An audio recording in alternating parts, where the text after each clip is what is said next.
One of the subjects I don't think is very widely understood, especially amongst new business owners, when it comes to borrowing money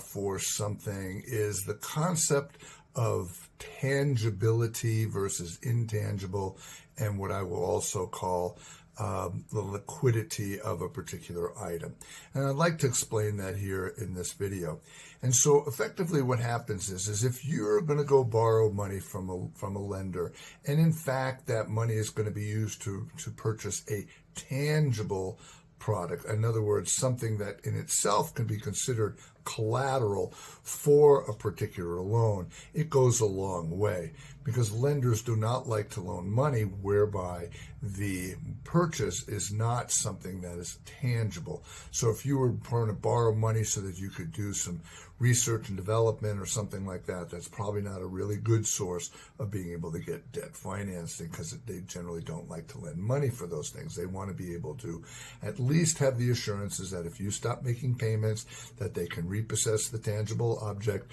and then go ahead and sell that and at least make themselves whole. All right, so we have the tangible versus the intangible, but another level of that discussion comes down to the liquidity of that particular tangible item. So for example, if you were starting a business and you needed a fleet vehicle, and maybe that fleet vehicle was an F-150 pickup truck, which happens to be one of the most popular vehicles of all, both for businesses and consumers, it's very liquid. And so if you stop making payments on that, the lending institution could,